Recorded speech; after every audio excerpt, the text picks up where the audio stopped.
Você já se sentiu como a ovelha negra da família? Aquela pessoa que parece pensar diferente, fazer escolhas diferentes e viver em constante conflito com aquilo que esperam de você? Se sim, eu queria aproveitar a energia da Terra neste momento para olhar essa história por um outro ângulo.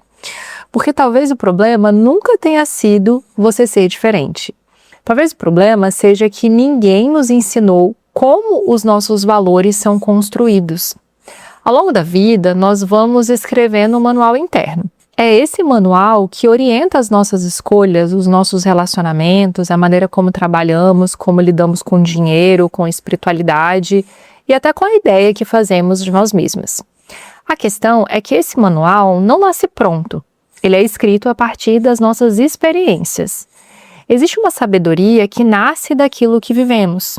É por isso que confiar na própria experiência é tão importante. Mas existe uma camada ainda mais profunda que quase nunca percebemos. Nós não escrevemos esse manual usando uma folha em branco. Vou continuar. Escrevemos com os valores que encontramos pelo caminho. E os primeiros valores que conhecemos costumam nascer dentro da nossa própria casa. É ali que aprendemos, mesmo sem ninguém explicar, o que significa sucesso, o que significa fracasso, o que é ser uma boa mulher, o que é ser uma boa mãe, o que é amar, o que merece respeito, o que deve ser escondido, o que pode ser sentido, o que nunca pode ser dito. Como dizia Paulo Freire, antes da leitura da palavra existe a leitura do mundo. Primeiro nós observamos, depois damos nome ao que vimos. E sem perceber, começamos a escrever o nosso manual usando esses valores como matéria-prima. Talvez na sua família, coragem significasse nunca demonstrar medo. Talvez significasse trabalhar até a exaustão. Talvez significasse suportar um casamento infeliz. Talvez significasse nunca depender de ninguém. Esses valores não chegam até nós como regras escritas, eles chegam como exemplos, como silêncios, como elogios, como críticas, como frases repetidas durante anos. E existe algo muito curioso nisso tudo. Quando crescemos, raramente fazemos uma escolha consciente sobre esses valores. Normalmente, a gente segue apenas dois caminhos. Ou a gente repete aquilo que a gente aprende, ou a gente passa a vida inteira reagindo contra aquilo que aprendemos. Existe, porém, um terceiro caminho, e é justamente ele que a Terra está nos convidando a percorrer agora. Nem repetir, nem reagir. O caminho é discernir e responder. Vamos continuar falando disso. Vou dar um exemplo da minha própria vida. Pense na palavra coragem. Na minha família materna, coragem sempre esteve muito ligada ao enfrentamento.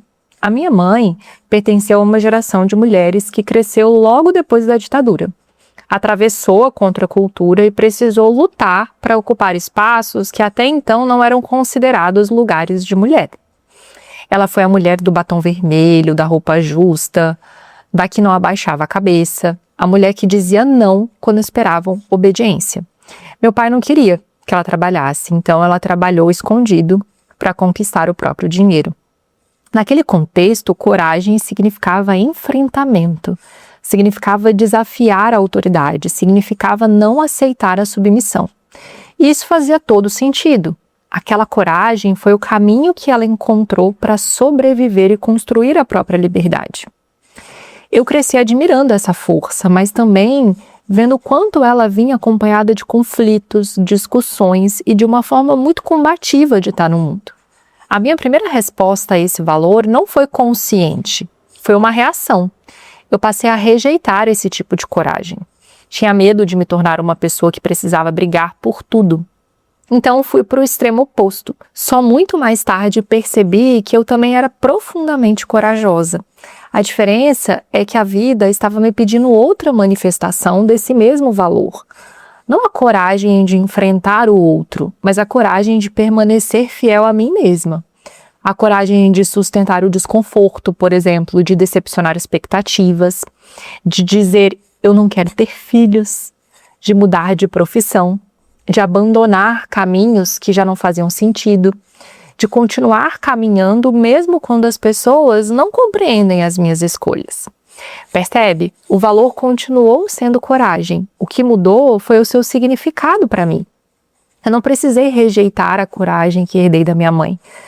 Também não precisei repeti-la exatamente como ela me foi ensinada. Eu conscientemente discerni para responder às necessidades da vida que eu estou vivendo hoje. O mesmo acontece com o amor, com o trabalho, com o dinheiro, com a espiritualidade. Primeiro herdamos um significado, depois reagimos a ele. Até que chega um momento em que escolhemos conscientemente qual significado queremos cultivar. E quando fazemos esse trabalho dentro de casa, acontece uma coisa muito bonita. Pela primeira vez, conseguimos olhar para os valores da sociedade com o mesmo discernimento. Porque a sociedade também nos diz o tempo todo o que é sucesso, o que é beleza, produtividade, felicidade e até o que significa ser uma mulher realizada. Se eu nunca aprendi a questionar os valores que herdei da minha família, dificilmente vou conseguir perceber que também herdei valores da cultura onde vivo. Eu vou apenas continuar repetindo ou reagindo, acreditando que estou escolhendo livremente. É por isso que esse trabalho começa dentro de casa, mas não termina nela. Ele nos prepara para viver na sociedade sem sermos conduzidos por ela.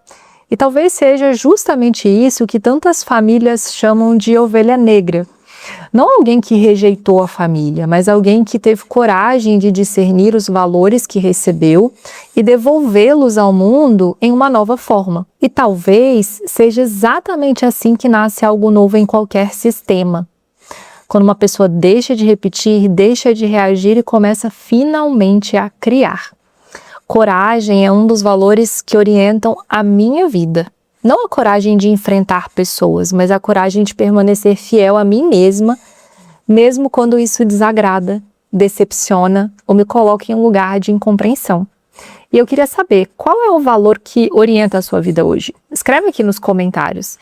E antes da gente terminar, eu quero nomear a energia do momento. Estamos na semana da lua cheia, Mercúrio fechando o seu processo de retrogradação. Então faz todo sentido estarmos conversando sobre isso justamente agora, no meio da lunação canceriana. Estamos revisitando aquilo que herdamos para podermos escolher conscientemente aquilo que queremos cultivar. É por isso que a lua cheia em Aquário está mexendo tanto com a gente. Porque toda vez que alguém deixa de repetir um padrão e começa a viver de acordo com os próprios valores, inevitavelmente passa a parecer estranha aos olhos de quem esperava que ela continuasse igual. A ovelha negra muitas vezes é apenas a primeira mulher que teve coragem de fazer diferente. Lembra disso, tá bom? Um beijo no seu coração, a gente vai continuar tecendo juntas. Eu vejo você no próximo vídeo. Até lá!